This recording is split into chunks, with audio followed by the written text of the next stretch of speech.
श्री हरिवंश, राधे राधे। आइए आज हम फिर से अचला के बारे में बात करते हैं। आपने देखा होगा कि हम अब कुछ वीडियोस में आए हैं तो वो बिना अचला के आए हैं। ऐसा क्यों, ये भी आप जानना चाहेंगे। पहली बात तो हम आपको अचला दिखाएं तो ये अचला ऐसे होता है, सिंपल प्लेन कॉटन का कपड़ा होता है। ये देखिए, ये कोई इसमें स्टिचिंग नहीं होती है, ये देखिए साइड से, और ना इसमें कोई डिजाइनिंग होती है। ये सिंपल बाबा और सखी सब का सेम प्लेन दुपट्टे के साइज़ का होता है, 2.25 मीटर जैसे हमारा होता है दुपट्टा, उसी साइज़ का होता है ये। और पहली बात, ये हमारी श्री जी की प्रसादी है तो ये हमें प्राणों से प्यारी है। और ये कौन पहन सकता है? देखिए, हम नीच से नीच हैं, पर हमें नहीं पता क्यों हमारी श्री जी ने हमें अपना रखा है। सच में हमारी श्री जी इतनी कृपालु, इतनी दयालु है। हमारे पूज्य गुरुदेव भगवान जी ही हमारी श्री जी हैं हमारे लिए तो। और इन्होंने इतनी कृपा कर रखी है कि हम जैसे नीच को अपनाया हुआ है। जो जिन चीज़ों के लायक हम नहीं हैं वो सारी चीज़ें हमें इन्होंने दी है। हमें तिलक दिया, गुरु मंत्र दिया, कंठी दी, नाम जप माला दी, चरणामृत दिया, प्रसादी वस्त्र दिया, अपना अचला दिया। जिन चीज़ों के बारे में ना हम कभी सोच भी नहीं सकते थे, वो सारी चीज़ें हमारे पूज्य गुरुदेव भगवान जी और श्री जी ने हमें दी। अब हम बात करें अचला की, तो अचला हम क्यों नहीं पहनते हैं वीडियोज़ में?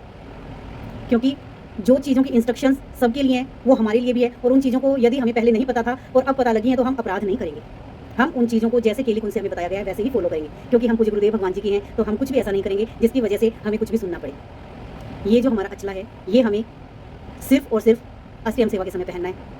ये हमें अभी पता लगा जब हम गए थे, हमने परिकर बाबा जी से पूछा तो उन्होंने अब हमें स्पेशल इंस्ट्रक्शंस दिए हैं कि ये सिर्फ धामवासी को ही मिलेगा। हमारे ऊपर तो पूज्य गुरुदेव भगवान जी की कृपा हो गई, जो हमें पहले मिल गया। और तब मिला था जब हम सारी संसारिक क्रियाएं छोड़ चुके थे, संसार को हमने छोड़ दिया था, तब मिला है ये हमें।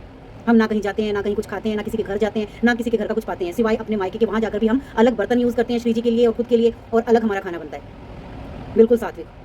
तो इस वजह से हमें ये मिल गया श्री जी की कृपा से। बाकी श्री जी की कृपा है, अब तो उन लोगों को भी नहीं मिल रहा है जो सिर्फ धामवासी हैं, उन्हें ये अचला मिलेगा, उसके सिवा किसी को भी नहीं मिलेगा। यदि आपको अचला चाहिए तो पहले श्री जी की कृपा से श्री जी से ही प्रार्थना कीजिए कि आपको धामवास मिले, उसके बाद अचला आपको मिलेगा। और अचला सिर्फ उस समय पहनना है जिस समय हम श्री जी की सेवा में हैं। अब परिकर बाबा लोग और सखियाँ वहाँ पर पहनती हैं क्योंकि वो श्री जी की सेवा में लगी हुई हैं। धाम में केली कुंज में जा रही है, वो धाम में उनका निवास है, इसलिए हमें ये इंस्ट्रक्शंस मिली है कि ये हमें सिर्फ श्री जी की सेवा के समय पहनना है, बाहर पहनकर नहीं जाना है। जहाँ संसारिक यदि कहीं पर जाना है तो, क्योंकि जो चीज़ हमें प्रसादी होकर मिल गई वो तो अब हमें मिल चुकी है। अब हम उसकी संभाल कैसे करते हैं वो हमें देखना है, और हमें कोई अपराध नहीं करना है। इसलिए ये चीज़ अपने दिमाग में सेट कर लीजिए कि जब आपका धामवास होगा तो आपको अचला मिलेगा, नहीं तो अचला नहीं मिलेगा। और अचला सिर्फ सेवा के समय पहनना है। और परिकर बाबा ने हमें एक और बात बोली थी जिसको हम आपको बताते हैं कि उन्होंने इतनी अच्छी बात बोली जो हमारा दिल छू गई। वो कहते हैं कि क्या अचला पहन की भक्ति होती है? क्या अचला पहन की आप श्री जी के होते हैं? बिना अचला के आप श्री जी के नहीं है? क्या श्री जी आपकी नहीं है? क्या आपसे सेवा नहीं होगी अचला नहीं पहनेंगे तो? और अचला पहन के यदि आपने कोई अपराध कर दिया तो? इतनी अच्छी लगी ना हमें उनकी बात कि हम बिना अचला के भी सब कुछ सेवाएं कर सकते हैं। बस हमारे भाव होने चाहिए हमारी प्यारी श्री जी के लिए।